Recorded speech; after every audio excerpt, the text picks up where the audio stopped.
할렐루야. 우리 좌우에 계신 분들하고 인사하겠습니다. 너무 잘 오셨습니다. 네, 감사합니다. 자, 오늘 말씀은 우리 고린도후서 1장 우리 23절서부터 우리 함께 살펴보도록 하겠습니다.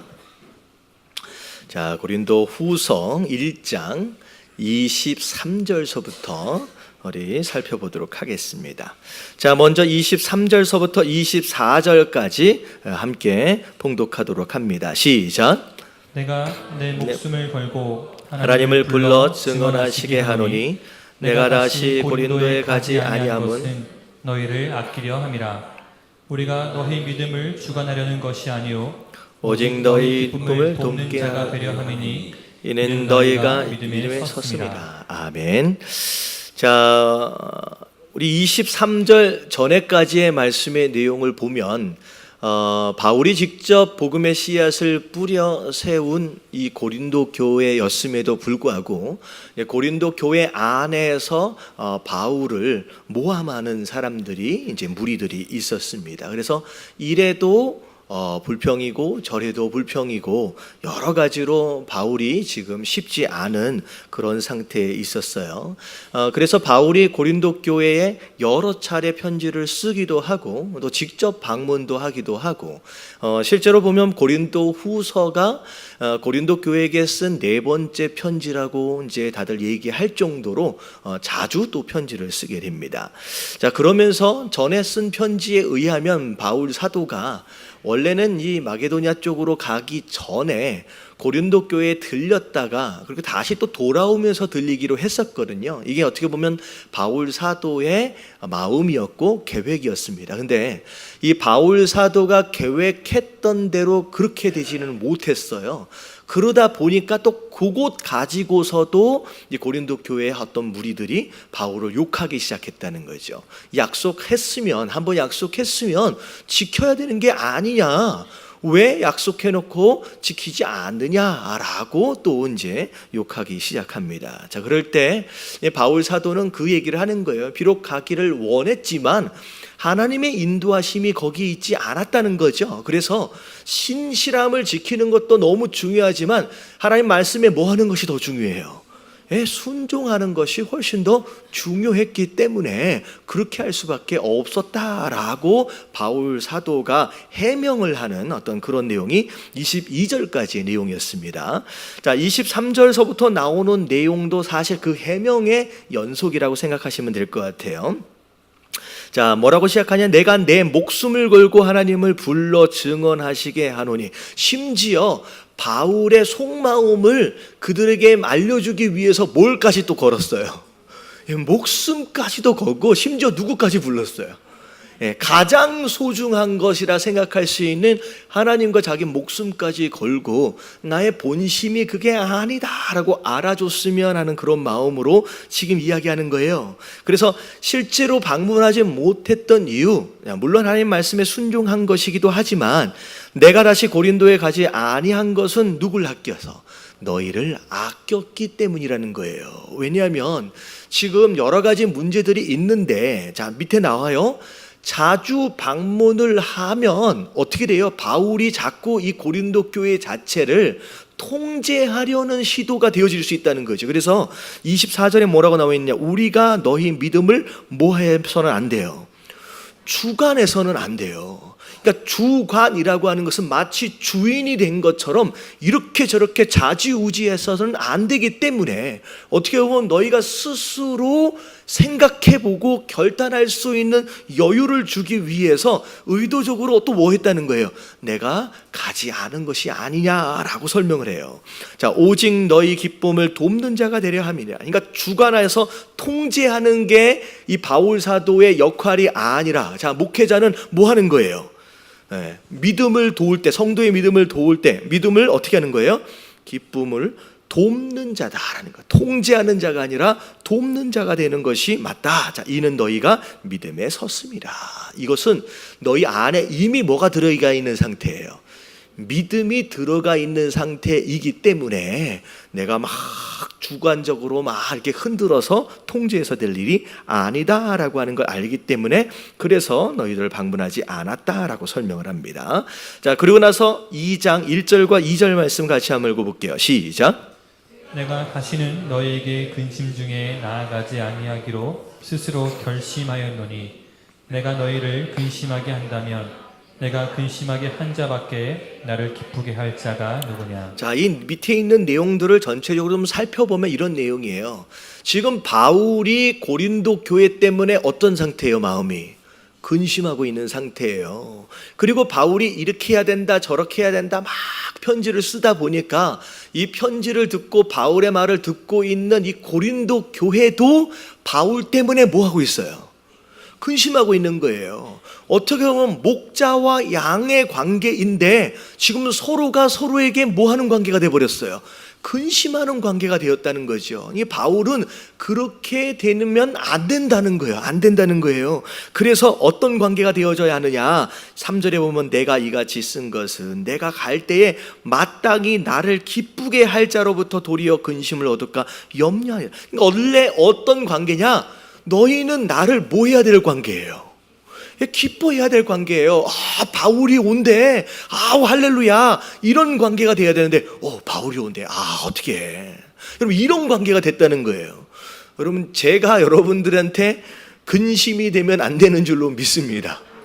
아, 오늘 손 목사님이 오늘 설교를 하신대. 아, 힘들겠다. 이러면 안 되는 거예요. 이러면 안 되는 거예요. 이게 목자가 성도에게 있어서는 기쁨이 되어야 되는데 지금 어떻게 됐냐면요, 이게 근심이 되는 관계가 되어가지고 너무 힘들다는 거예요. 이게 온전한 관계가 아니다.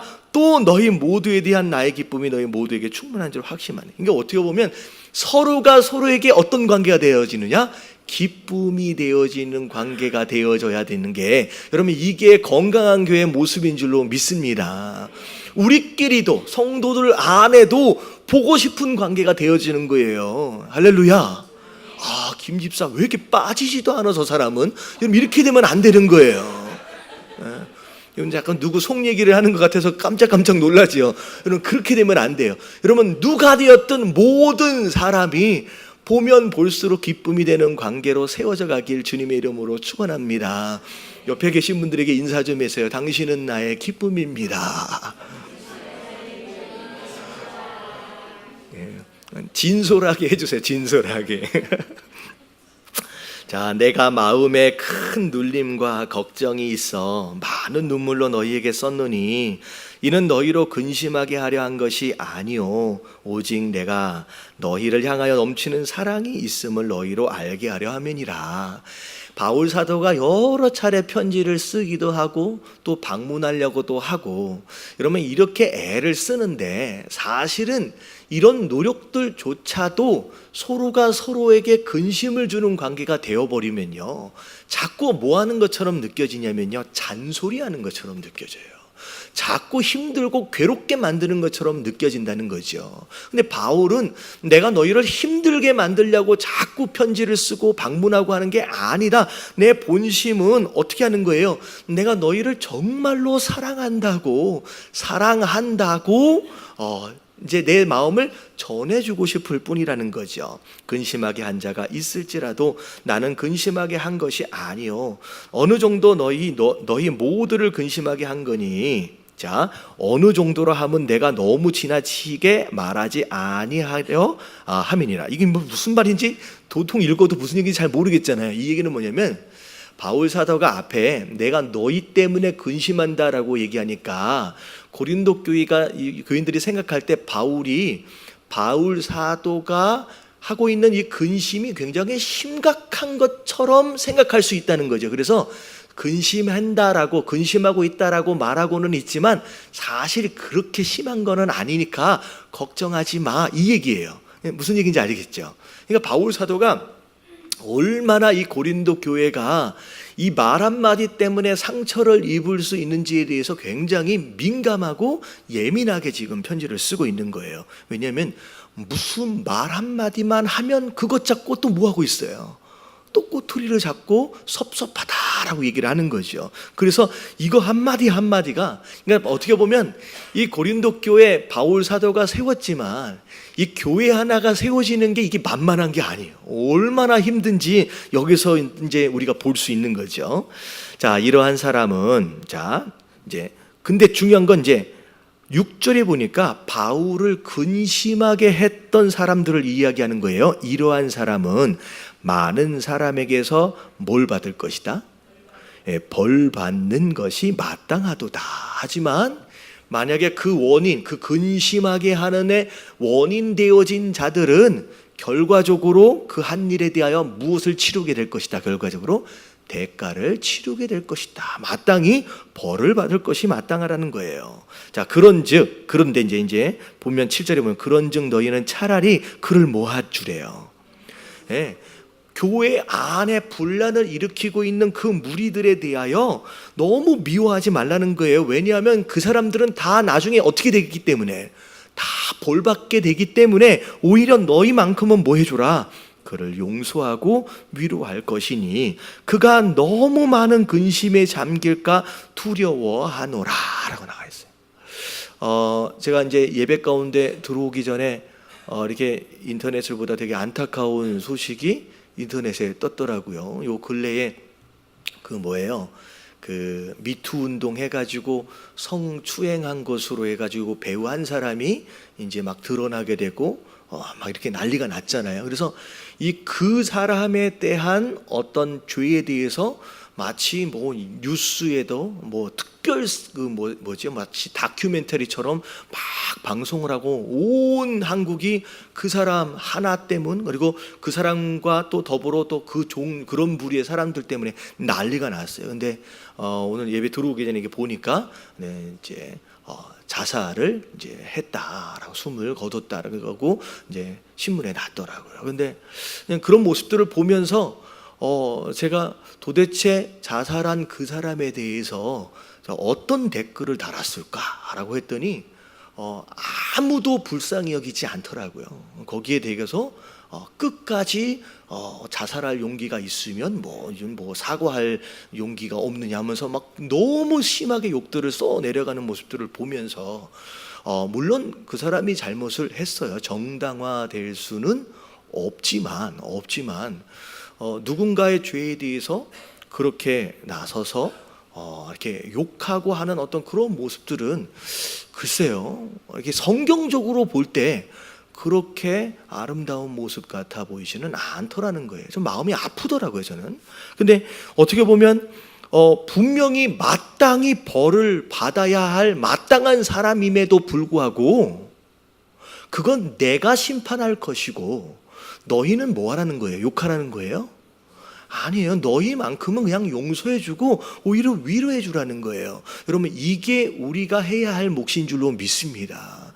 왜냐하면요, 우리가 죄 지은 사람에 대하여 비판하고 판단하고 욕하는 순간 여러분, 우리의 마음이 건강해질 리가 없어요. 막 욕하면서 마음이 기쁜 사람이 있을까요? 여러분, 그렇지 않아요. 내가 욕을 하는 그 순간, 누구에 대해서 비판하는 그 순간만큼이라도 우리의 마음이 되게 어려워지는 거예요. 그리고 심지어 하나님 은혜에서 점점 멀어지기 시작하는 거예요. 여러분, 이게 내가 손해볼 짓을 하면 안 된다는 거죠. 오히려 내가 심판할게, 내가 벌 줄게, 너희는 그런 거 얘기하지 말고 그냥 뭐 해주래요? 용서해주고 위로해주래요. 그게 너희에게, 너희 신앙 안에서 오히려 좋은 일이라는 거예요. 그가 너무 많은 근심에 잠길까 무서워하노라. 이 상황이 딱 그 상황이 된 거예요. 막 사람들까지 막 이렇게 돼버리니까 이제 살 길이 없는 거예요. 어디 뭐 나갈 수도 없는 상황이 돼버린 거예요. 그냥 결국은 그냥 뭘로 몰고 간 거예요. 그냥 그 길이 자살로 몰고 가버린 거예요. 결국은 그렇게 될까봐 걱정이 된다는 거예요. 바울 사도가 생각할 때. 그러므로 너희를 권하노니, 자, 뭐 해주래요? 사랑을 그들에게 나타내라. 자, 9절 시작. 순종하였는지 그 증거를 알고자 하여 내가 이것을 너에게 썼노라. 여러분, 사랑하는 것조차도 뭐 하는 거예요? 여러분, 순종하는 거예요. 그래서 이런 쭉 편지를 쓰면서 그렇게까지 순종하도록 하기 위해서 내가 이렇게 편지를 쓴다. 10절 11절 같이 한번 읽어볼게요. 시작. 너희가 무슨 일이든지 누구를 용서하면 나도 그리하고 내가 만일 용서한 일이 있으면 용서한 그것은 너희를 위하여 그리스도 앞에서 한 것이니 이는 우리로 사탄에게 속지 아니하게 함이라. 우리는 그 계책을 알지 못하는 바가 아니로라. 네, 여기 되게 중요한 내용이에요. 여러분, 하나님의 뜻은요, 뭐 하는 거래요? 사랑으로 서로를 용서하는 거래요. 용서하라는 거예요. 그러니까 죄가 있다라고 하는 것을 덮어주란 얘기가 아니에요. 덮어주란 얘기가 아니에요. 하지만 그 사람에 대해서 사랑으로 용서해 주래요. 자, 왜냐하면 11절에 나오는 얘기가 뭐냐면 사단의 계책이에요. 모든 것이. 그렇게 해가지고 몰고 가서 파멸돼 버리도록, 자살하도록 그렇게 만드는 것이 누구의 계책이래요? 사단의 계책이래요. 그게 사단이 원래 원하는 거라는 거예요. 그래서 우리 성도 되어진 자는 사단이 원하는 대로 해주면 된다, 안 된다? 안 된다는 거예요. 하나님이 정말로 원하시는 게 뭘까라고 하는 것을 알고 그것을 따라하는 게, 그것이 이루어지도록 하는 것이 성도 되어진 자의 모습이지, 사단이 세워놓은 계략과 그 계획을 따라서 이루어지도록 그대로 따라가서는 안 된다라고 이야기하고 있는 것입니다. 그래서 자, 이 마지막 부분에 보니까 바울 사도 사실 자기 자신을 그렇게 힘들게 만드는 자들을 향하여서도 바울 사도는 지금 뭐 하고 있어요? 잘못되어 버리지 않도록 하기 위해서 그들을 용서하고 위로해 달라라고 부탁하고 있습니다. 여러분, 이 바울 사도의 마음을 본받게 되길 주님의 이름으로 축원합니다. 아멘. 자, 12절 13절 말씀 같이 한번 읽어볼게요. 자, 다 같이 시작. 내가 그리스도의 복음을 위하여 드로아의 이름에 주 안에서 문이 내게 열렸을 때 내가 내 형제 디도를 만나지 못하므로 내 심령이 편하지 못하여 그들을 작별하고 마게도냐로 갔노라. 자, 드로아라고 하는 것은 소아시아의 어떤 도시 이름입니다.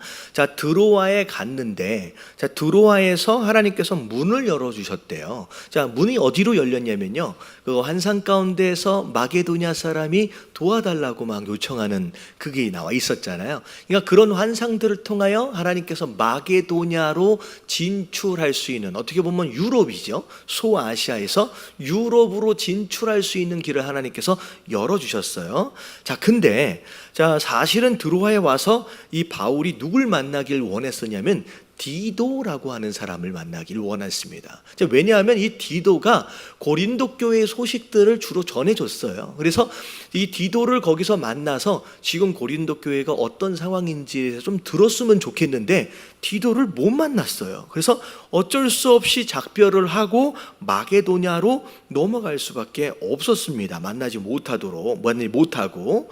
자, 근데 사실은 어떻게 보면 내가 바울 사도가 생각하고 계획했던 대로 지금 이루어져 갑니까? 아니면 이루어지지 않은 부분도 있어요. 이게 보면 계획을 세우긴 하지만 바울이 세운 계획대로 다 이루어지진 않아요. 근데 또 생각하지 못한 가운데 새로운 길, 또 더 좋은 길들을 또 열어주시기도 하고요. 자, 그러면서 14절에 같이 한번 읽어볼게요. 시작. 항상 우리를 그리스도 안에서 이기게 하시고 우리로 말미암아 각 처에서 그리스도를 아는 냄새를 나타내시는 하나님께 감사하노라. 자, 이 14절 앞에 보면 영어를 보면 but 하고 나와요. but, 그러나라고 해요. 그러니까 이런 거죠. 내 계획대로 잘 안 될 수도 있고요. 어떻게 보면 내 계획과는 다른 길이 열릴 수도 있어요. 그러나 자, 항상 우리를 그리스도 안에서 뭐하게 하신대요? 여러분, 이기게 하신대요. 그럼 잘 생각하셔야 돼요. 내가 원하는 대로 되는 게 이기는 게 아니에요. 여러분, 하나님이 계획하신 것을 따라 순종되어지고 있는 그것이 곧 승리고 이기는 것인 줄로 믿습니다. 우리가 항상 그런 착각에 빠질 때가 있어요. 내가 원하는 것을 얻으면 축복이고 내가 원하는 그 길을 갈 수 있도록 하시면 그게 이기는 거라고. 여러분, 그게 아니라는 거예요.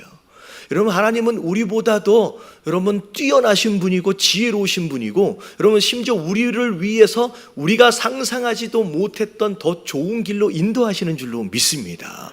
여러분, 내가 그것에 순종하고 있다라고 한다면 내 계획과는 상관이 없이 나는 뭐 하고 있는 거예요? 여러분, 승리를 하고 있는 거예요. 하고 있는 거예요. 그것에 대해서.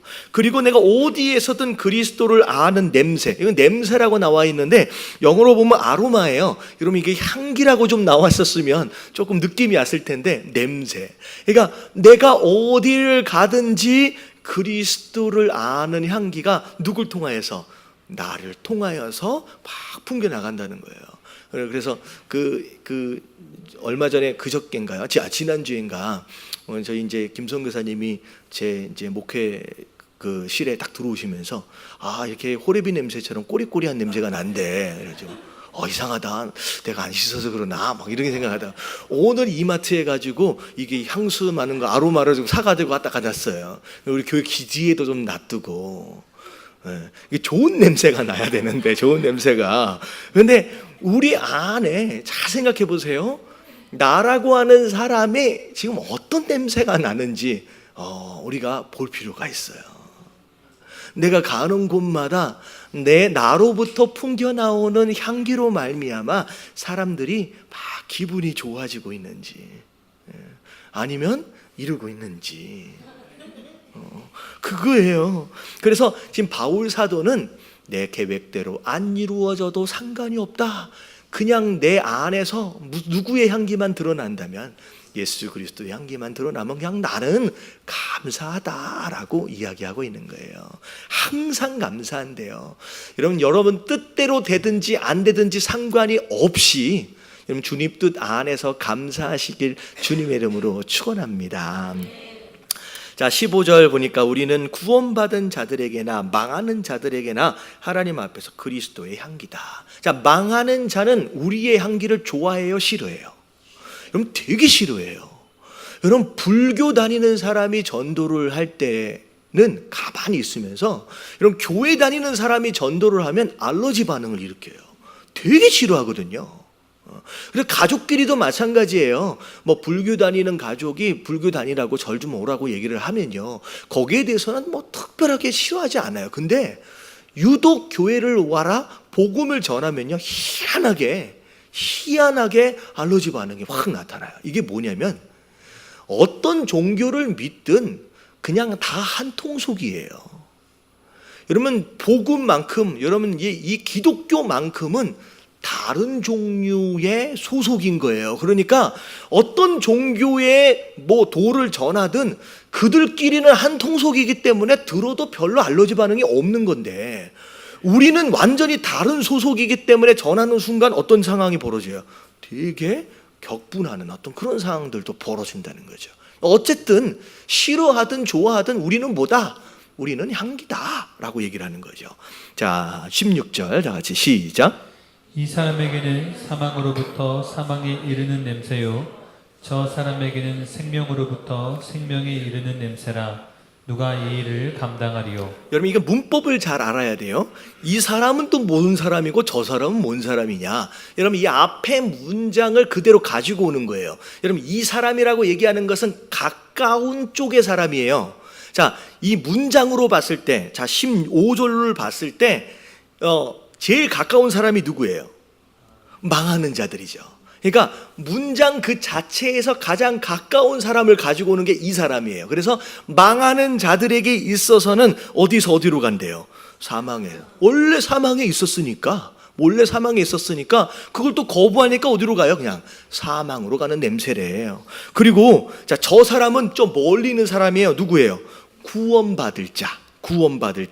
그 사람은 이미 생명이 있어서 그 안에 더 큰 생명이 들어와서 자, 그 일을 감당하게 한다라고 하는 것이죠. 무슨 얘기인지 아시겠죠? 자, 그리고 17절 다 같이 시작. 우리는 수많은 사람들처럼 하나님의 말씀을 혼잡하게 하지 아니하고 곧 순전함으로 하나님께 받은 것 같이 하나님 앞에서와 그리스도 안에서 말하노라. 예, 뭘 철학이니 뭐 논리니 하면서 여러분 이 당시에는 그런 거 되게 발달을 했을 당시거든요. 그래서 조금 공부 좀 했다라고 하는 남자들은 다 어디에 모여 있냐면 무슨 광장 같은 데 모여가지고 진리가 뭐니, 신이 있느니 없느니 별을 이게 그런 이야기들 하면서 철학을 논하고 뭐 이렇게 이제 그런 얘기들을 하고 있을 그 당시예요. 근데 이런 거죠. 복잡하고 이해되어지지 않는 말을 하면 할수록 뭐해 보여요? 되게 유식해 보이는 거예요. 그래서 이 당시에 뭐에 대해서 논할 때마다, 심지어 복음에 대해서 이야기할 때마다 하나도 못 알아듣게 있는 이야기들만 막 하는 거예요. 뭐 해 보이려고? 되게 유식해 보이려고. 근데 바울 사도는 내가 그렇게 안 하겠다는 거예요. 그렇게 혼잡하게 안 하고 뭐 하게 했는가? 순전함으로. 여러분, 복음은 어려운 게 아닌 줄로 믿습니다. 여러분, 복음을 어렵게 만들었다. 여러분, 지금 설교를 들으면서 나는 도통 이해가 안 간다. 여러분, 이게 너무 어렵다라고 한다면 이건 제가 문제가 있는 거예요. 왜냐하면요, 여러분, 복음을 어렵게 만들었으면 뭐 하는 사람만 구원받아요? 여러분, 지식이 있고 머리 똑똑한 사람만 구원받는 거예요. 여러분, 이거는 공평하지 않지요. 여러분, 오히려 예수님은 누구에게 먼저 그 복음을 전하셨어요? 배우지 못하고 가난하고 소외된 계층을 위해서. 여러분, 그 갈릴리 동네에 있는 사람들은 공부 못하는 사람이에요. 못한 사람이에요. 근데 그들에게 복음이 증거되어졌을 때 그들이 몰랐어요? 깨달아 알도록 그 복음을 전해주셨다라고 하는 거죠. 그래서 여러분, 복음은 너무나도 쉬운 것인 줄로 믿습니다. 여러분, 이해가 되어져야 돼요. 여러분, 이해되어지시죠? 여러분, 이거 어려운 게 아니에요. 여러분, 하나님은 우리 수준에 맞게끔 여러분 이 난이도를 조절해 가신다는 거죠. 못 배운 사람이다 라고 한다면 못 배운 사람이 알아들을 수 있게끔 말씀을 들려주시는 거고, 배운 사람은 더 깊게 알 수 있게끔 또 들려주시는 거고, 여러분 이게 복음의 특징이라는 거죠. 여러분, 어려운 게 아니에요. 여러분, 말씀은 쉽고 그래서 무엇보다도 달다고, 꿀송이보다도 달다라고 얘기하는 것은 말씀을 읽어가면 읽을수록 재미가 있는 거예요. 할렐루야. 여러분, 되게 재밌지요. 여러분, 저는 이제 이 금요일 날은 되게 신이 나요. 이게 말씀을 막 읽어 내려가면요, 이게 편지잖아요. 오늘 특별히 고린도 전서 후서 같은 경우는 이 내용들을 막 알아져 가고 뭐 여기 비밀들이 막 발견되어져 가면 너무 재밌는 거예요. 여러분, 이 재미를 여러분 누리시는 저와 여러분들 되시길 주님의 이름으로 축원합니다. 자, 3장으로 넘어올게요. 3장 1절과 2절 말씀. 자, 다 같이 한번 읽어봅니다. 시작. 우리가 다시 자천하기를 시작하겠느냐? 우리가 어찌 어떤 사람처럼 추천서를 너희에게 붙이거나 혹은 너희에게 받거나 할 필요가 있느냐? 너희는 우리의 편지라 우리 마음에 썼고 무사람이 알고 읽는 바라. 자, 이 내용의 배경이 뭐냐면 여러분, 바울이 사도거든요. 근데 이 고린도 교회 어떤 무리들이 바울이 어떻게 사도냐라고 시비를 걸기 시작한 거예요. 이 시비를 건 것은 여러분, 고린도 전서부터 이미 시작된 시비였습니다. 원래 그 당시에 소위 말하는 사도들은 예수님의 직계 제자들이었어요. 그래서 뭐 12명의 제자들. 그런데 바울 사도만큼은 예수님이 살아 계셨을 당시 예수님의 제자가 아니었죠. 예수님이 부활하시고 승천하시고 난 뒤에 따로 바울을 예수님이 만나 주셨어요. 근데 따로 예수님을 만나 주신 것에 대하여 누구만 알아요? 참 바울은 되게 억울한 거예요. 사람들 보는 앞에서, 다 보는 앞에서 좀 나타나셔서 말하는 것도 얘네들도 다 듣게끔 해줬으면 좋을 것 같은데, 어디죠? 다메섹으로 올라가는 그 길 위에서 예수님이 나타나셨는데, 예수님이 나타난 지는 누구만 봤어요? 자기만 봤어요. 그리고 옆에 있는 사람들은 뭘 봤어요? 그냥 환한 빛을 봤어요.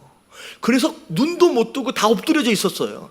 예수님이 왜 나를 핍박하느냐라고 말씀하셨을 때 그 음성은 누구만 들었어요? 억울하게 자기만 듣는 거예요. 옆에 있는 사람은 뭘로 들어요? 전둥이 치는 소리로 듣는 거예요. 그러니까 바울을 사도로 세우셨다 안 세우셨다는 누구만 알아요 지금. 그러니 너무 억울한 거예요. 네가 어떻게 사도냐? 아무리 내가 그때 만났니 뭐 했느니 얘기를 한들 증명해 줄 수 있는 증인들이 아무도 없기 때문에 바울이 너무 억울한 거죠. 그래서 심지어 바울 사도한테 뭐라고 얘기했느냐? 예루살렘에 가서 베드로한테든 누구한테든 진짜 사도한테 뭘 좀 받아와라.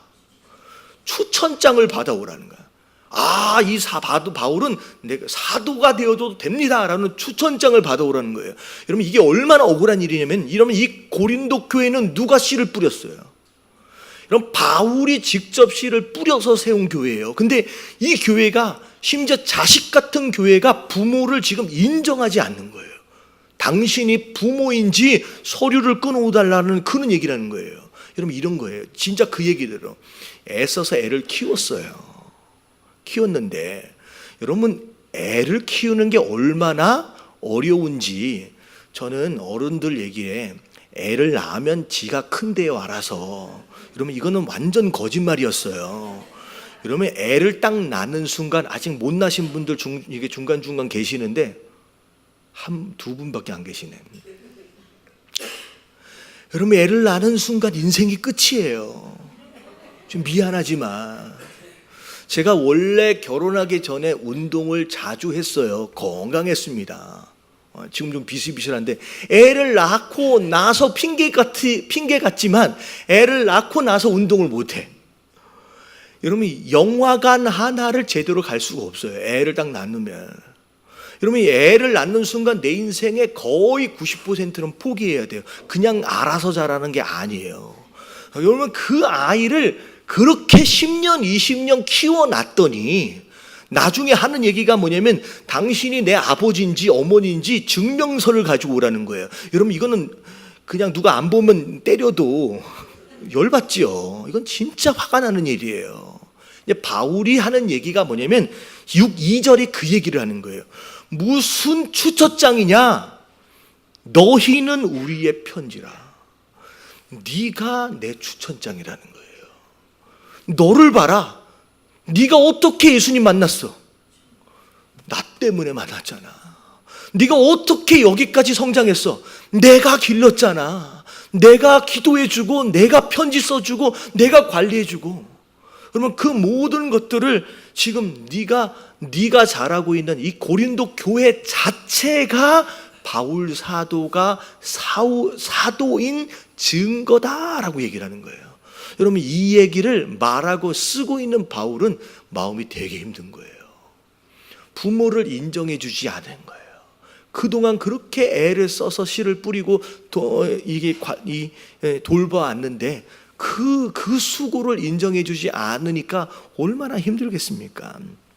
자 3절 자 다 같이 시작.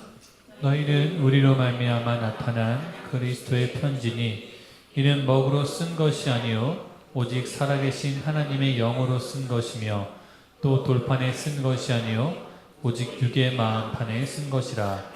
바로 너희는 어디에 써져 있다? 내 마음판에 써져 있는 내 영적 자식들이다 라고 이야기를 합니다.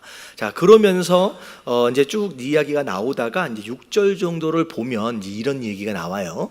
추천서나 어떤 그런 율법에 의해서 세워지는 일꾼들, 하지만 영으로 세워지는 일꾼이 있대요. 이제 바울은 그런 거죠. 누군가의 추천서에 의해서 세워진 그런 직분을 받은 자가 아니라 뭘로 세워진 자다? 성령으로 세워진 자다. 좀 이런 설명을 쭉 하게 됩니다. 6절을 볼게요. 자, 다 같이 시작. 그가 또한 우리를 새 언약의 일꾼 되기에 만족하게 하셨으니 율법 조문으로 하지 아니하고 오직 영으로 함이니 율법 조문은 죽이는 것이요 영은 살리는 것입니다. 여러분 성도 되어진 자를 포함해서 여러분 하나님께서 직분을 주실 때에 오늘날 우리에게 주시는 직분은 율법 조문에 의한 직분이 아니라는 거예요. 자, 무엇로 주어지는 거예요? 여러분 성령으로 주어지는 거라는 거예요.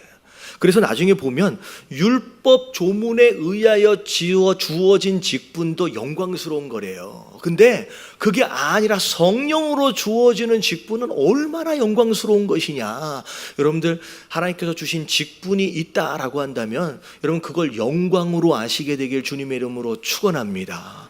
여러분 세상에서 뭐 부장이 되고 사장이 되고 하는 것과는 비교할 수 없는 어마어마한 직분이에요. 그래서 여러분 이걸 뭐 계급장처럼 그렇게 생각하면 안 되지만 이러면 하나님께서 성령을 통하여 주시는 이 직분에 대하여서는 나는 아무것도 없어도 돼, 이게 아니에요. 여러분 사모하시게 되길 주님의 이름으로 축원합니다. 여러분 영적인 것은요, 여러분 사모해야 돼요. 축복도 사모해야 되고요, 직분도 사모해야 되고. 저는 그런 거 개의치 않습니다. 이 얘기는 영적인 것에 하나님 나라에 대하여 관심이 있다는 거예요, 없다는 거예요? 없다. 여러분 정말로 하나님 나라에 대해 관심이 있고요, 하나님이 주실 그 축복에 대하여 관심이 있고 영적에 대하여 관심이 있으면요, 주시는 직분에 대하여 관심이 있는 거예요. 왜냐하면 그걸 누리기 위해서 그것에 대한 사모함이 막 생기는 거죠. 오히려 이런 거죠. 그것에 대하여 관심이 없는 것에 대하여 나는 마치 무엇인가를 다 초월한 사람인 것처럼, 욕심도 없는 사람처럼 생각할 수 있지만 사실은 그렇지 않은 경우들이 있다는 거예요. 우리가 영적에 대해서 관심을 가져야 합니다. 자, 그래서 이제 그 얘기로 이제 8절 9절 말씀 한번 읽어볼게요. 정리하면서 시작. 하을 보는 더욱 영광이 있지 아니하겠느냐.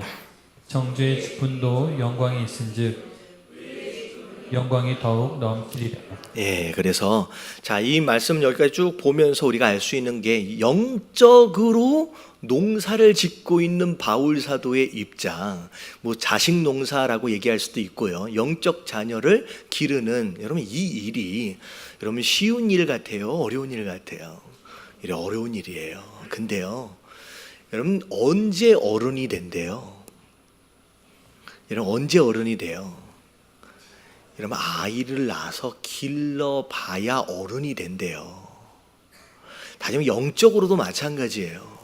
영적으로 여러분들 스스로 아이를 낳아서 길러보지 않으면요, 20년, 30년, 40년, 아니 모태신앙으로 수십 년을 신앙생활을 했어도 여러분 어른이 아닙니다.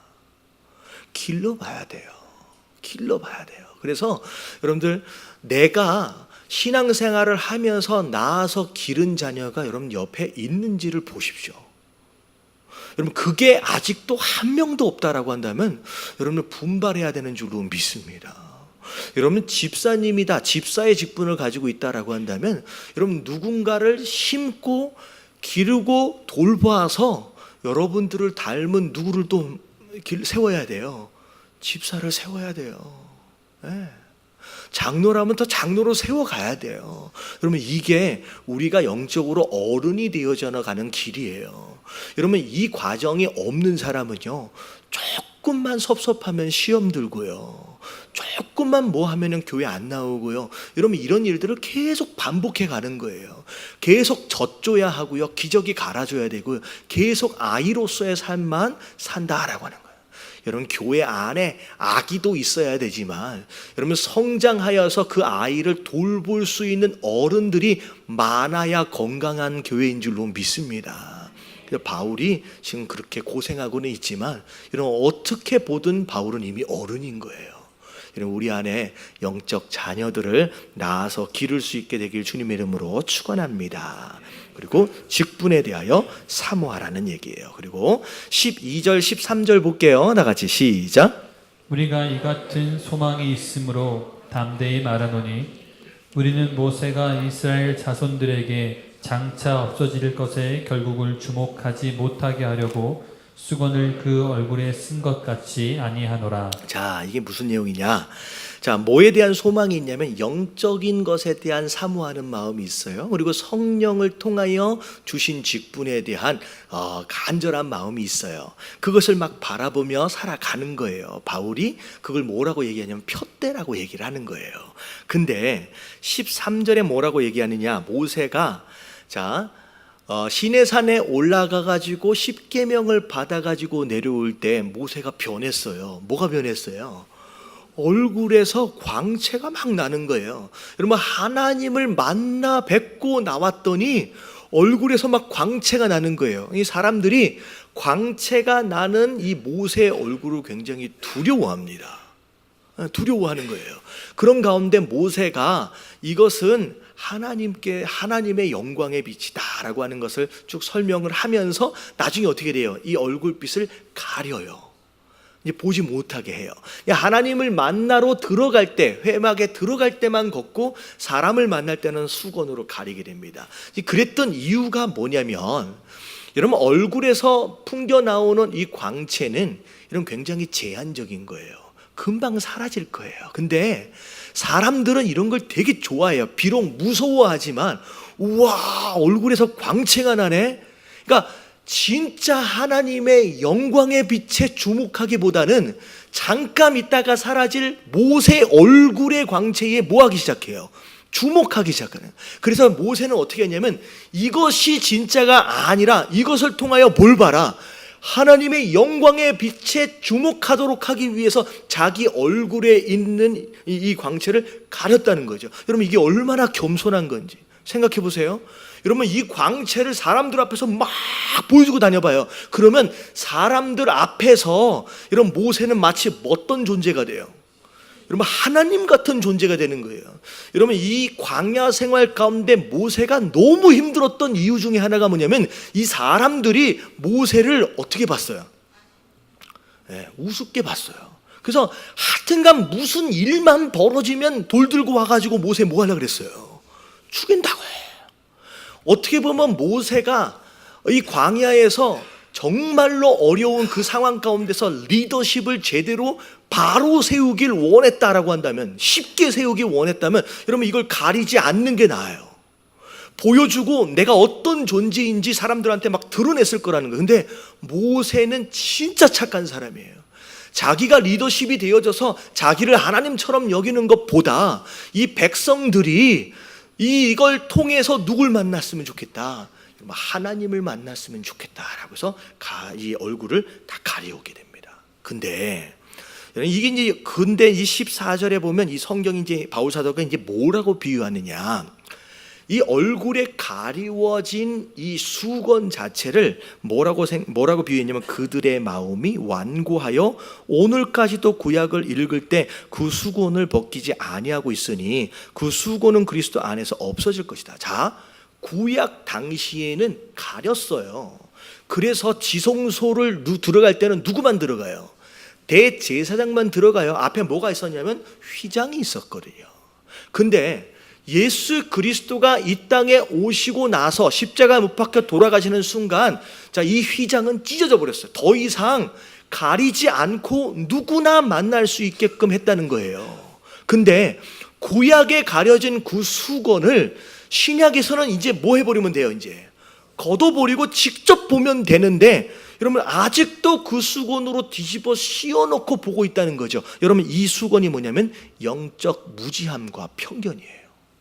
자기가 경험한 그 사고방식과 세계관과 어떤 그런 인생관에 사로잡혀가지고 진짜 하나님 말씀을 그대로 보는 게 아니라 수건으로 덮어놓고 보고 있는 미련한 모습들로 이 고린도 교회 일부 교인들이 그러고 있다는 거죠. 이제 바울 사도는 뭐라고 얘기하느냐? 그 수건은 이제 뭐 해야 된다? 걷어야 된다. 너희가 그런 완고함을 가지고, 그런 무지함과 편견을 가지고 자꾸 복음을 왜곡하고 그렇게 가려져 있으면 안 된다는 거죠. 그래서 15절, 오늘까지 모세의 글을 읽을 때에 수건이 그 마음을 덮어버렸대요. 제대로 못 보는 거예요. 그러나 언제든지 주께로 돌아가면 그 수건이 벗겨지라. 누구에게 돌아가라는 거예요? 이 주께라고 하는 건 예수 그리스도에게 들어요.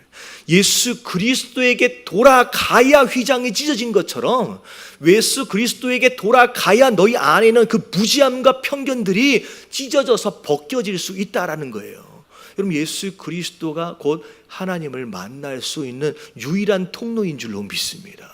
여러분, 그분을 만나지 않으면요, 계속 수건으로 덮어놓고 보는 그런 미련한 짓을 하게 된다는 거예요. 자, 17절. 자, 주는 영이시니 주의 영이 계시는 곳에 자유가 있느냐. 이제는 자유롭게. 자, 18절. 자, 다 같이 시작.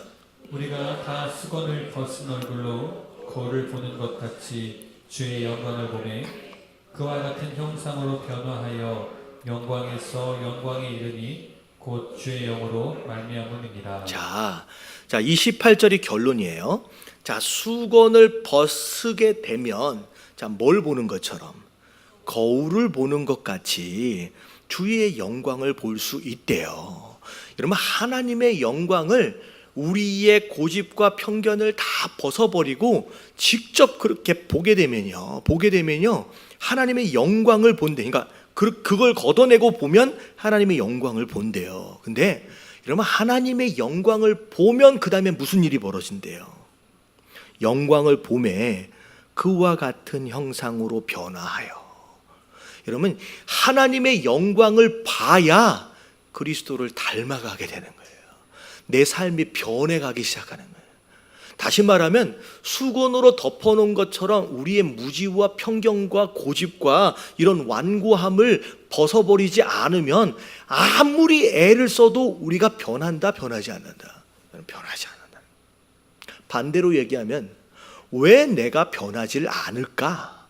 내가 예수 그리스도를 이렇게 잘 못 닮아갈까? 원인을 잘 찾아보면 아직도 내 눈앞에 복음을 봄에 있어서 뭐가 있을 수 있다는 거예요. 수건같이 고집과 완고함과 편견과 자기 생각으로 가득 차 있어서 하나님의 영광을 제대로 보지 못하고 있는 것일 수 있다라는 거죠. 그래서 그리스도를 닮아가게 되려면 그걸 먼저 걷어내야 된대요. 그걸 먼저 걷어내면 이제 변화하여 영광에서 영광에 이르니. 여러분, 영광에서 영광에 이른다라는 게 무슨 뜻일까요? 여러분, 앞의 영광은 뭐고 뒤의 영광은 뭐예요? 여러분, 이 앞의 영광은 구약에서 경험할 수 있는 영광이에요. 어떻게 보면 수건으로 덮어진 상태에서 간접적으로 어렴풋이 경험할 수 있는 그 영광. 하지만 그 영광에서 그 수건을 딱 걷어내면 어떤 영광이에요? 거울을 보는 것처럼 투명하게 그 영광을 경험할 수 있는 그 영광이 그러니까 우리가 그걸 걷어내서 그 구약의 영광에서 어디 영광으로 와야 돼요? 신약의 영광으로 와야 된다. 근데 그 모든 것들은 누가 해주시는 것이다? 곧 주의 영으로 성령 하나님께서 그 모든 것들을 이루어 가시는 것이다 라는 거죠. 그래서 이런 거예요. 이게 성경을 보면서 결국은 해답은 무엇으로 충만해야 된다? 성령으로 충만해야 된다는 거예요. 그래서 우리가 금요일날 마지막 기도는 제목이 뭐예요? 그냥 성령 충만이에요. 마치 종합 선물 세트처럼 모든 문제를 해결할 수 있는 딱 한 가지 키를 가져와라 그러면 뭐밖에 없어요? 성령 충만이에요. 그분이 이 모든 것을 이루어 갈 것이다. 수건을 걷어낼 수 있도록 하시는 분도 성령 하나님이시고요. 또 예수 그리스도에게 돌아갈 수 있도록 하시는 것도 누구예요? 성령 하나님이다라고 하는 거예요. 그래서 여러분 안에 자꾸 그 영광을 투명하게 보는 것을 방해하고 있는 우리 안에 남겨진 완고함과 고집과 편견과 자기 생각들을 여러분 빨리 걷어낼 수 있는 저와 여러분들 되시길 주님의 이름으로 축원합니다. 아멘. 자, 4장으로 넘어올게요. 자, 1절과 2절까지 같이 한번 읽어봅니다. 시작. 그러므로 우리가 이 직분을 받아 긍휼하심을 이룬 대로 낙심하지 아니하고 이에 숨은 부끄러움의 일을 버리고 속임으로 행하지 아니하며 하나님의 말씀을 혼잡하게 하지 아니하고 오직 진리를 나타내므로 하나님 앞에서 각 사람의 양심에 대하여 스스로 추천하노라. 네, 직분에 대하여 이제 마지막으로 정리를 하는 내용이에요.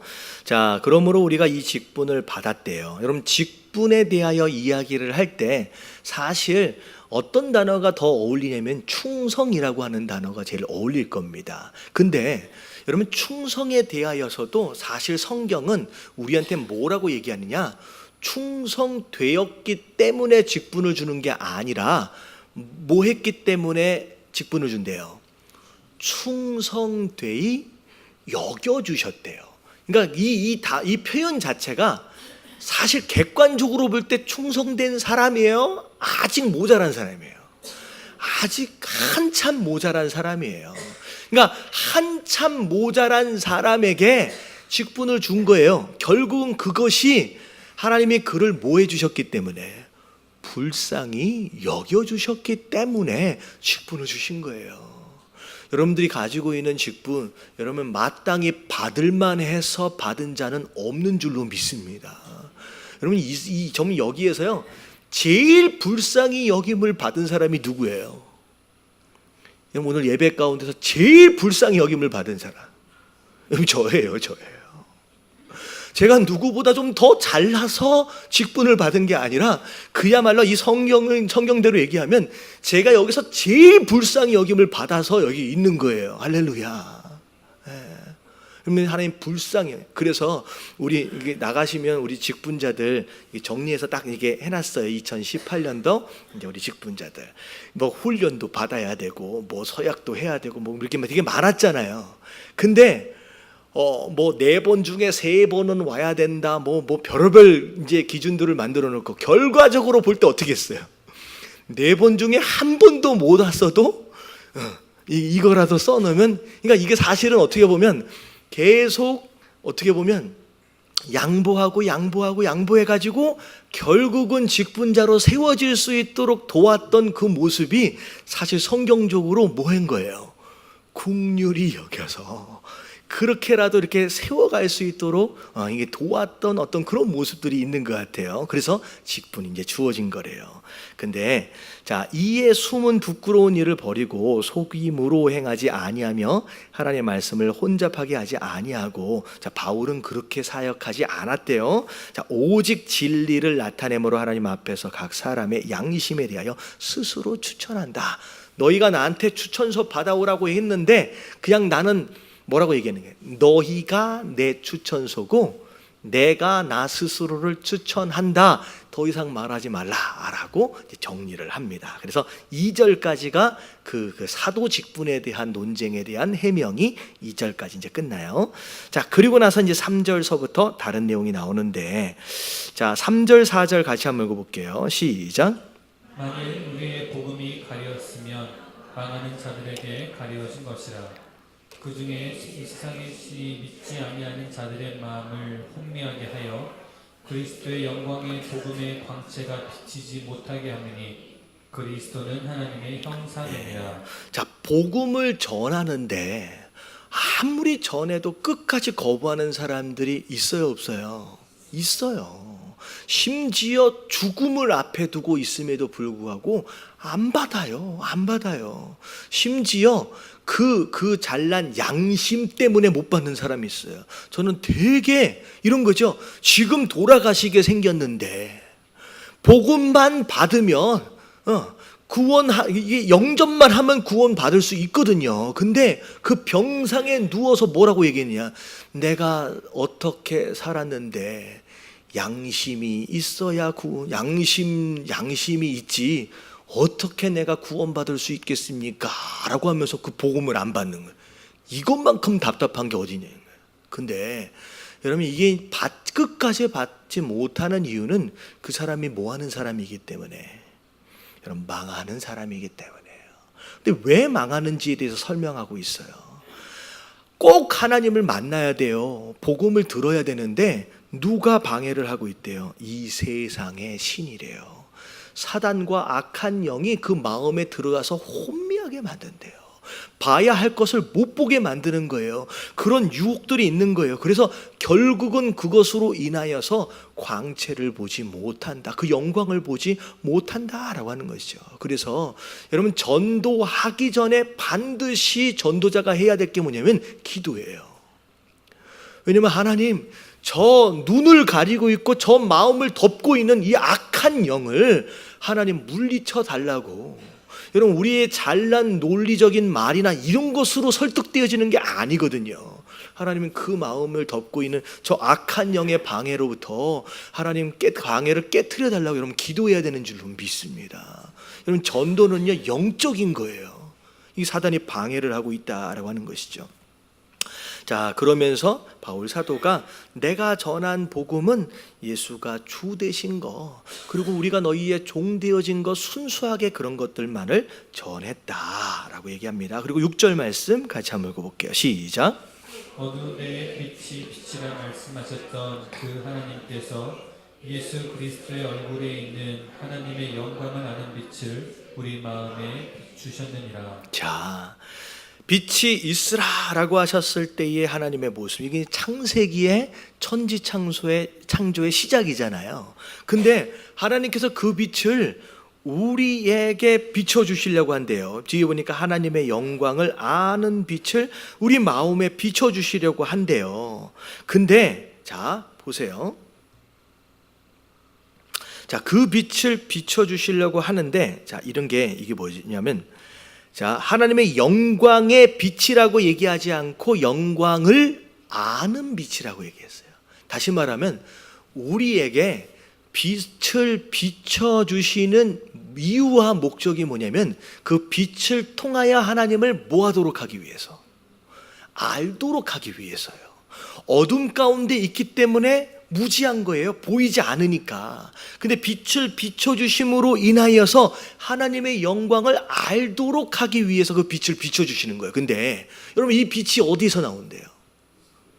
예수 그리스도의 얼굴에서 나와요. 다시 말하면 여러분, 하나님을 진짜 제대로 알려면 자, 뭘 만나야 돼요? 예수 그리스도의 얼굴을 만나야 돼요. 얼굴을 만나요. 그분과 대면하는, 그분과 진짜 교제가 이루어지는, 여러분, 그런 모습이 되어질 수 있을 때 진짜 하나님을 알게 된다라는 거죠. 그러면서 이제 뭐라 그러냐면, 자, 7절은 우리가 너무나도 잘 아는 말씀이에요. 지지난주에 함께 나눴던 말씀입니다. 자, 다 같이 한번 읽어볼게요. 시작. 이 보배를 질그릇에 가졌으니 이는 심히 큰 능력은 하나님께 있고 우리에게 있지 아니함을 알게 하려 함이라. 자, 이 보배는 곧 뭘 얘기할까요? 요 앞에 나오는 예수 그리스도예요.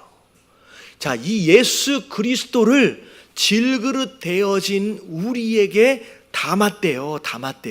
제가 이 말씀을 전하면서 여러분, 우리는 질그릇이고 별 볼 일 없어 보이는 존재라 그랬잖아요. 그릇 자체로 볼 때 그 그릇의 가치는 뭐가 결정한다 그랬어요?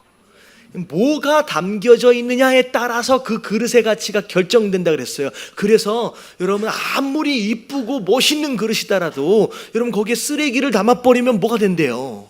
쓰레기통이 되고, 여러분, 아무리 크고 좋다라고 해도 거기다가 똥을 담아버리면 뭐가 돼요?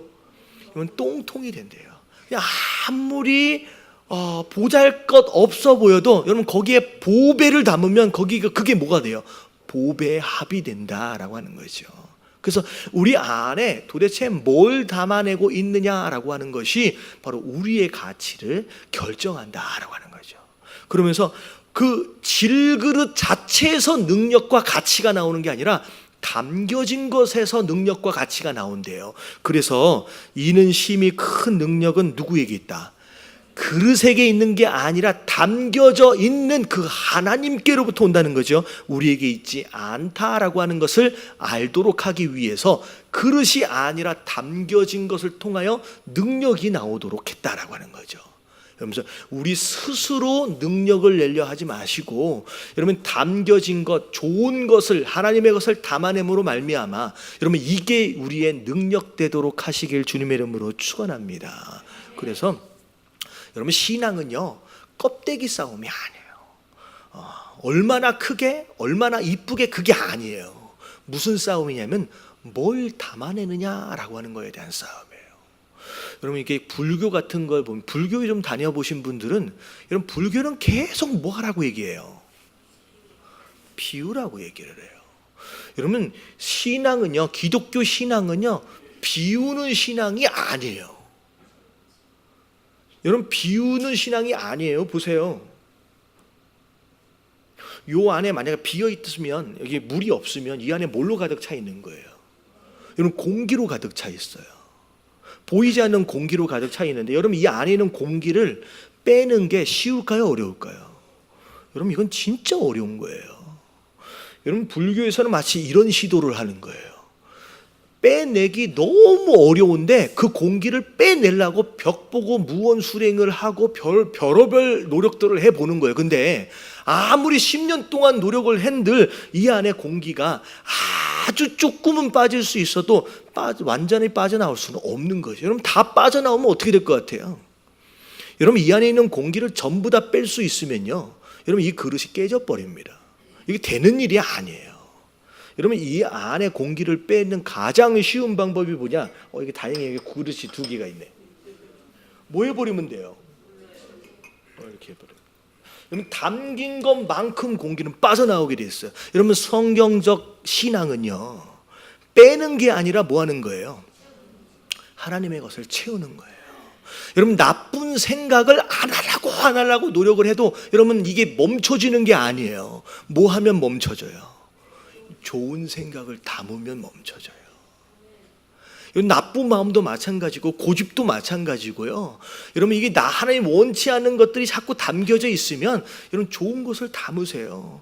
여러분, 자꾸 불안해지고요, 뭐 이상한 생각들이 막 나고요. 그러면요, 여러분, 생각하지 말아야지 하지 마시고 그냥 뭐 하면 되냐면 말씀을 읽든지 찬양을 하든지 해서 여러분, 하나님의 것을 담아내십시오. 그러면 담겨진 것만큼 더러운 것들이 나가게 돼 있고요. 여러분, 우리의 그릇을 깨끗하게 씻어내는 게 우리의 노력으로 되는 게 아니라 그랬잖아요. 여러분, 하나님의 것이 계속 부어지는 것으로 말미암아 점점 깨끗해지는 거지 우리가 청소해서 되는 것이 아니라는 거예요. 여러분, 세상 종교는 그런 시도를 하는 거예요. 자기가 스스로 청소해 보려고 애를 쓴다라고 하는 거죠. 그래서 기독교 신앙은요, 무슨 싸움이냐? 좋은 것을 담아내는 싸움이에요. 여러분, 마음 가운데 말씀을 담고 성령을 담아냄으로 말미암아 여러분, 이 좋은, 어떻게 보면 가치 있는 그릇의 삶을 사시게 되길 주님의 이름으로 축원합니다. 그래서 이 보배가 들어가면 8절서부터 나오는 얘기는 별의별 시험과 어려움이 있어도 진다, 이긴다, 무조건 이긴다는 거예요. 담아져 있는 게 능력이기 때문에, 담아져 있는 게. 그러면서 10절부터 12절까지는 여러분, 예수 그리스도의 능력만을 담는 게 아니라는 거예요. 무엇과 무엇을 다 담는데요? 죽음도 담고 부활도 담는데요. 죽음과 생명을 다 담는, 그러니까 이런 거죠. 우리가 많은 경우 좋은 것들, 그러니까 예수 그리스도 안에서 편하고 좋아 보이는 것들만 자꾸 담으려는 경향이 있어요. 여러분, 그게 아니에요. 여러분, 신앙은 예수 그리스도의 삶 전체를 담는 거예요. 그분이 당하셨던 무엇도 담아내는 거예요. 고난도 당하신 거고, 고난도 당한 거고, 담아내는 거고, 그 죽음까지도 담아내는 거예요. 여러분, 진짜 부활은 뭐 해야 경험할 수 있어요? 죽어야 부활을 경험하는 것이고, 여러분, 영광은 고난이 있어야 영광을 경험하는 거예요. 여러분, 성도 되어진 자로 이렇게 표현해도 되는지 모르겠는데, 치사하게 영광하고 부활만 싹 취할 수 있는 게 아니다는 거예요. 여러분, 예수 그리스도의 모든 것을 그냥 송두리째 다 담아낼 수 있는, 그래서 그것으로 말미암아 예수 그리스도께서 그렇게 사셨던 것처럼 힘든 일도, 고난도, 죽음까지도 여러분 견뎌내심으로 말미암아 그로 인한 영광과 부활도 함께 경험하시게 되길 주님의 이름으로 축원합니다. 아멘. 자, 넘어갈게요. 자, 13절 말씀 같이 한번 읽겠습니다. 시작. 기록된 바 내가 믿었으므로 말하였다 한 것 같이 우리가 같은 믿음의 마음을 가졌으니 우리도 믿었으므로 또한 말하노라. 자, 13절의 내용은 내가 믿음으로 너희에게 이 이야기를 해주고 싶다는 거예요. 내 생각이 아니라 믿음으로 내가 너희에게 이 얘기를 해주고 싶은데, 뭐에 대한 내용이냐? 주 예수를 다시 살리시니가 예수와 함께 우리도 다시 살리사 너희와 함께 그 앞에 서게 하실 줄을 아노라. 뭘 얘기하고 싶은 거예요? 내가 믿음으로 부활에 대하여 얘기하고 싶다는 거예요. 왜냐하면 사실 고린도 전서에도 고린도 교회 안에 부활을 안 믿는 사람들이 있었어요. 근데 후서가 되기까지 아직도 부활을 안 믿는 사람이 아직 남아 있는 거예요. 그래서 부활에 대해서 다시 이야기합니다. 예수님을 살리신 그 하나님께서 우리도 살리실 것이다. 근데 중요한 것은 부활과 더불어 그 이후에 뭐가 기다리고 있어요? 내가 그 하나님 앞에 선다는 거예요. 거기가 뭐예요? 백보자 심판대예요. 부활과 심판이 있을 것이다. 자, 이는 모든 것이 너희를 위한 거래요. 부활도 심판도 누굴 위한 것이다? 바로 성도를 위한 것이래요. 많은 사람의 감사로 말미암아 은혜가 더하여 넘쳐서 하나님께 영광을 돌리게 하려 함이니라. 결국 부활하게 되는 것, 나중에 심판에 이르는 것, 여러분 심판은 무서운 게 아니죠. 여러분 믿지 않는 자는 어떤 심판이에요? 여러분 지옥 심판이에요. 여러분 믿는 성도에게는 어떤 심판이에요? 여러분 상급 심판이에요. 그래서 부활하고 심판대 앞에 서는 순간 우리는 뭐 하게 돼 있어요? 여러분 감사하게 돼 있어요. 그리고 그 은혜로 말미암아 하나님께 영광을 돌리게 되는 거예요. 그럼 이게 하나님께서 이 성도 되어진 자들을 위해서 준비하신 부활과 심판이라는 거죠. 그러므로 우리가 낙심하지 아니하노니 우리가 겉사람은 낡아지나 우리의 속사람은 날로 새로워진다. 겉모습은요, 나이를 먹어가면 점점 주름도 생기고 아픈 것도 점점 생기고 그게 이제 겉사람의 모습이죠. 근데요, 여러분 속사람은 아직도 소녀예요. 아직도, 그러니까 속 사람은 안 늙어요. 여러분 오히려 나이를 드시면 드실수록 더 뭐 하신다 그래요? 이 삐지고 이게 섭섭해한다 그러잖아요. 여러분 이게 오히려 나이를 드시면 드실수록 점점점 더 뭐해지는 거예요? 더 젊어지는 거예요. 여러분 속 사람은 절대 늙지 않는다는 거예요. 겉만 늙고 있는 것이다라고 얘기하는 거예요. 이거 웃을 대목이 아닌데. 왜 웃기지 이게? 그래서 조금 겉모습이 늙어 보인다고 너무 늙게 생각하면 안 돼요. 안에는 이게 되게 젊다라고 하는 거예요. 자, 17절. 자, 근데 이 땅에서의 삶이에요. 우리가 잠시 받는 환난에 경한 것이. 자, 환난에 대해서 두 가지로 설명하고 있어요. 자, 이 땅에서 받는 환난은 얼만큼 받는 거래요? 여러분 잠시 받는 거래요. 이 환난 가운데 있는 동안은 이게 언제 끝나나라고 되게 힘든데 하나님은 잠깐이다라고 얘기해요. 심지어 경하다, 경이다라고 하는 건 가볍다는 거예요. 그렇게 힘들고 무거운 게 아니라는 거예요. 우리가 충분히 뭐 해볼 수 있다? 짊어질 수 있는 정도의 환난이다. 잠깐이니까 그냥 뭐 하라는 거예요? 그냥 조금만 참으라는 거예요. 근데 이 땅 이후에 우리가 누리게 될 영광은 클 뿐만 아니라 잠깐이 아니라 영원히 누리고 심지어 뭐 하대요? 가볍지 않아요. 무거운 거래요.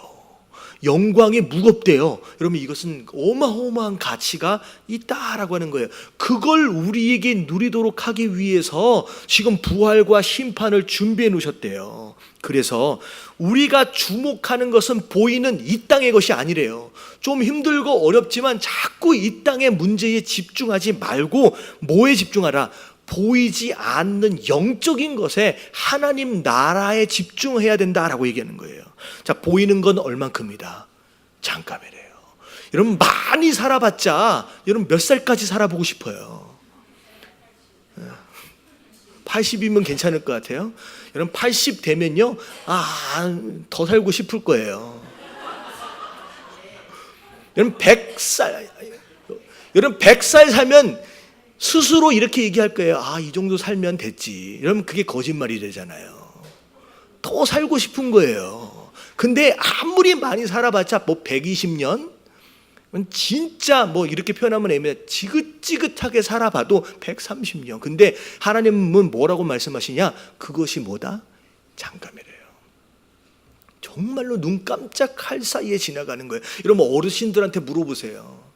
70, 80을 살았는데 벌써 여기까지 왔나? 눈 깜짝할 사이에 오는 거예요. 근데 보이지 않는 영적인 것은 얼마나 다나요? 영원한 거라는 거예요. 영원한 거라는 거예요. 자, 마지막 금요일까지 볼게요. 1절 말씀, 5장 1절 말씀. 자, 사실 연결이 되는 말씀이에요. 자, 1절을 보겠습니다. 다 같이 시작. 만일 땅에 있는 우리의 장막집이 무너지면 하나님께서 지으신 집 곧 손으로 지은 것이 아니요 하늘에 있는 영원한 집이 우리에게 있는 줄 아느니라. 잠깐 살다가 갈 이 땅에서의 삶, 자, 뭐가 무너지기 시작해요? 우리의 장막집, 이게 육신이에요. 여러분, 성경은 우리의 육신을 뭐라고 표현하냐면 장막집이라고 표현하고 있어요. 여러분, 이 집은요, 내가 아니에요. 여러분, 이 집은 내가 아니에요. 집 안에 살고 있는 내가 진짜 난 거예요. 이 장막집이라고 하는 것은 잠시 한 100년, 90년 그냥 잠깐 쓰도록 주신 것이지, 여러분, 이건 나의 실체가 아니에요. 여러분, 진짜 나는 보이는 육체가 아니라 이 안에 들어있는 내 영혼인 줄로 믿습니다. 이 얘기는 뭐냐면, 아무리 가꾸고 아무리 이쁘게 해봤자, 써봤자 100년이라는 거예요. 그거 금방 간다는 거, 언젠가 다 망가진다는 거예요. 여러분, 여기에 투자를 하라는 거예요? 아니면 진짜 내 영혼에 투자를 하라는 얘기냐, 그 얘기예요. 지금 이거 곧 무너진다라고 하는, 곧 무너진다. 무너지면, 자, 그때는 우리에게 뭘 준비하신다?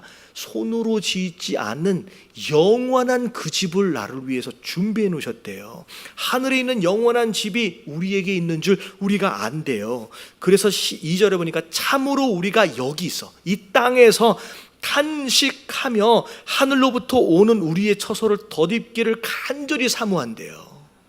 왜 탄식까지 하면서 사모하느냐? 뭐하지 않도록. 3절 시작. 이렇게 이름은 우리가 벗은 자들로 발견되지 않으려 함이라. 여러분, 이게 되게 무서운 얘기예요. 여러분, 우리가, 자, 그 질문들을 제가 간혹 하잖아요. 여러분, 이 땅의 삶이 중요해요? 아니면 저 하늘나라의 삶이 더 중요해요? 여러분, 이 하늘나라의 삶이 너무 중요하지만, 여러분, 단연코 여러분, 이 땅의 삶이 훨씬 더 중요합니다. 왜냐하면 여러분, 이 땅을 내가 어떻게 살았느냐에 따라서 오늘 말씀해 보면 준비하신 그 옷을 입을 수도 있지만 어떻게 될 수도 있대요. 여러분, 벌거벗은 상태로 발견되어질 수 있대요. 자, 여러분, 이 옷을 못 입으면, 벌거벗은 채가 되면, 여러분, 이거죠. 우리 안에는 죄가 있어요. 여러분, 이것을 덧입는다는, 이건 은혜거든요. 은혜로 덧입는 건데, 여러분, 이게 가리워지지 못했다라고 한다면 어딜 가는 거예요, 지금? 여러분, 지옥 가는 거예요. 여러분, 옷이 없으면 지옥을 가는 거예요. 여러분, 이 옷을 입어야 우리가 구원을 받는 거예요. 그래서 이 땅을 살아가면서 그 옷을 입기 위해서 심지어 뭐까지도 한다는 거예요. 여러분, 탄식까지도 한다는 거예요. 여러분, 헐렁헐렁하게가 아니에요. 여러분, 구원을, 여러분, 자, 이거 보세요. 여기 있는 사람들, 여러분, 예수 그리스도를 구원자로 영접하신 분은 아멘 하십시다. 자, 영접을 했다라고 한다면, 우리가 믿었다라고 한다면 일단 뭐가 준비됐어요? 여러분, 옷이 준비가 된 거예요. 여러분, 구원을 받는 거예요. 근데 제가 아침에 이 묵상을 하면서 그런 생각을 해봤어요. 내가 지금 이 땅에서 준비한 그 옷으로 영원히 사는 거예요. 근데 이 땅에서 구원은 받았지만 뭐 어떻게 살았다 그럴까요? 나이롱처럼 살았다고 생각해 보세요. 그러면 저기에서 준비되어 있는 옷이 이렇게 막 구멍도 나고 시원찮은 옷으로 준비가 됐다고 생각을 해보세요. 근데 중요한 건, 여러분, 저기 가서 그 옷을 수선할 수가 있을까요? 없을까요? 없어요. 단연코. 여러분, 이 땅의 삶이 너무 중요한 이유는 여러분, 여기서 결정이 돼버려요. 저기서 바꿀 수 있는 게 아니기 때문에. 그래서 바울 사도는 그렇게 그 옷을 입어보려고 사모한다라고 하는 얘기가 되어진 겁니다. 참으로 이 장막에 있는 우리가 짐을 진 것 같이 탄식하는 것은 벗지 않고 오히려 덧입고자 함이니 죽을 것이 생명을 삼킨 바 되게 하려 아니라. 죽게 되어 있었잖아요, 죄에 대한 결과로. 근데 옷을 입는 것으로 말미암아 뭐가 삼켜버려요? 생명이 그 죽음을 삼켜버리는 거예요. 생명이 이기는 거예요. 그래서 구원을 받는 거죠. 곧 이것을 우리에게 이루게 하시려고 누가 보증을 쓰셨어요? 성령 하나님. 여기서 또 마지막 이 옷을 준비하도록 하시는 분이 곧 성령 하나님이래요.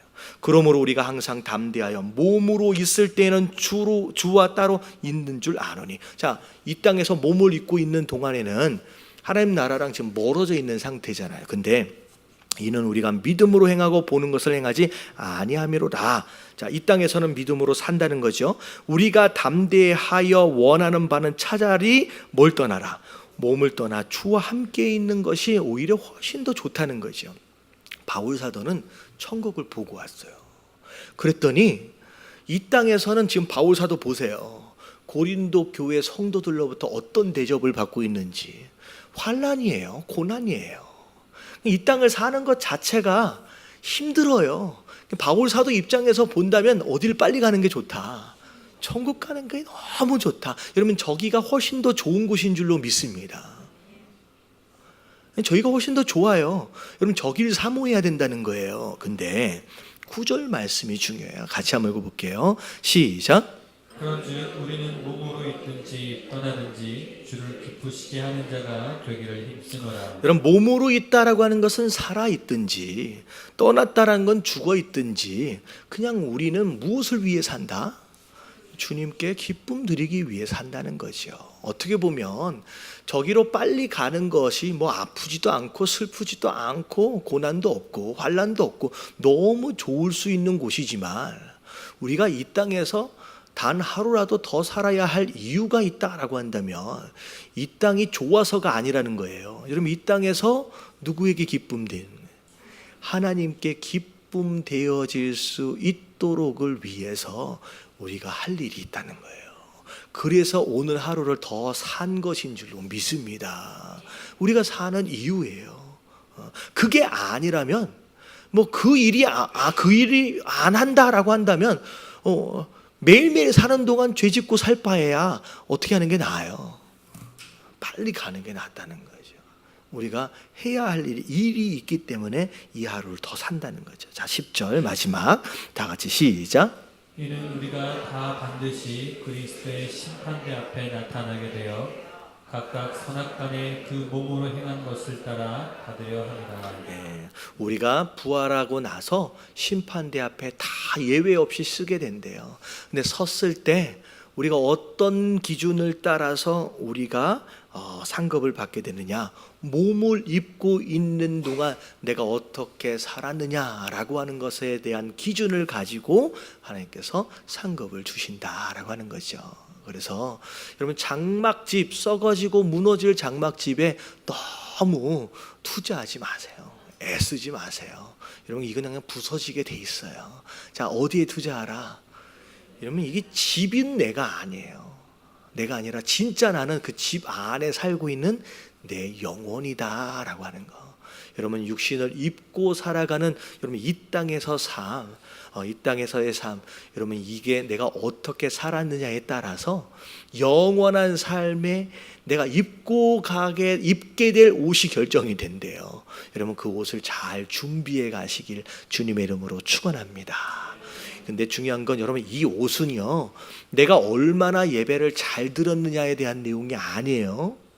내가 믿음으로 삶의 현장에서 실체적으로 어떻게 살았느냐가 사실 그 옷이 되어져 가요. 그래서 우리가 한국 기독교가 이제 실수하는 것들 중에 하나가 뭐냐면, 예배를 잘 드리고 기도를 많이 하면 이 옷이 잘 만들어지고 있다고 생각을 하는 거예요. 여러분, 그거 아니에요. 성경 복음서를 예수님 말씀을 보면요, 예배를 잘 드리는 것은 그냥 뭐예요? 그냥 기본이에요. 기본이고, 우리가 어떻게 살았느냐라고 하는 것에 대한 기준은 우리의 가정에서 어떻게 살았느냐, 우리 직장에서 어떻게 살았느냐라고 하는 거, 여러분, 그게 하나님께서 정작 받기 원하시는 예배다라고 하는 거, 여러분 깨달아지시길 주님의 이름으로 축원합니다.